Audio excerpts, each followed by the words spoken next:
എല്ലാവർക്കും ഒരിക്കൽ കൂടി സ്വാഗതം. ഇന്ന് ഒത്തിരി പേര് ഫേസ് ചെയ്യുന്ന ഒരു പ്രോബ്ലമാണ് ഹെയർ ലോസ്, ഡാൻഡ്രഫ്. നമ്മുടെ ബോഡിയിൽ ചില കണ്ടന്റുകൾ കുറയുമ്പോഴാണ് അല്ലെങ്കിൽ കൂടുമ്പോഴാണ് നമ്മുടെ ഏറ്റവും എഫക്റ്റീവായിട്ട് നമ്മളെ ബാധിക്കുന്ന ഒരു പ്രശ്നമാണ് ഹെയർ ലോസ്. വൈറ്റമിൻ ഡിയുടെ എഫിഷ്യൻസി കുറവാണെന്നുണ്ടെങ്കിൽ തീർച്ചയായിട്ടും ഹെയർ ലോസ് ഉണ്ടാവും. ഒരു 30-ന് മേളിലോട്ട് എപ്പോഴും വൈറ്റമിൻ ഡി ഉണ്ടാവണം.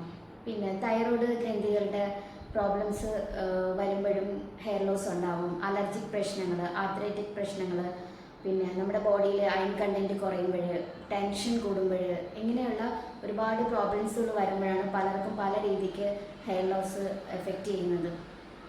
അപ്പോൾ ഇതെല്ലാം ബോഡിയിൽ എത്രത്തോളം കൂടുതലാണോ കുറവാണോ എന്ന് നോക്കേണ്ടത് അത്യാവശ്യമാണ്. ഒരു ബ്ലഡ് ടെസ്റ്റിലൂടെ നമുക്കിത് അറിയാൻ സാധിക്കും.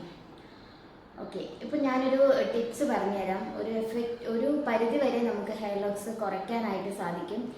നമ്മുടെ റോസ്മേരി ഓയിൽ 2-3 അല്ലെങ്കിൽ 4-5 ഡ്രോപ്പ് എടുത്തിട്ട് നമ്മൾ ഉപയോഗിക്കുന്ന കോക്കനട്ട് വെർജിൻ ഓയിലുമായിട്ട് മിക്സ് ചെയ്തതിന് ശേഷം സ്കാൽപ്പിൽ നന്നായിട്ട് അപ്ലൈ ചെയ്ത് ഒരു 1-2 മിനിറ്റ് നന്നായിട്ടൊരു മസാജ് കൊടുക്കുക.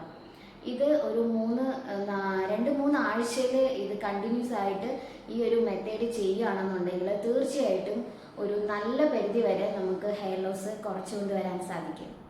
എല്ലാവരും ഒന്ന് പരീക്ഷിച്ച് നോക്കുക. നല്ലൊരു റിസൾട്ട് ഉണ്ടാവും ഉറപ്പായിട്ട്. ഓക്കെ, എല്ലാവരും നോക്കിയതിന് ശേഷം കമൻറ്റ്. വീഡിയോ ഇഷ്ടമായാൽ ലൈക്ക്, ഷെയർ ആൻഡ് സബ്സ്ക്രൈബ്.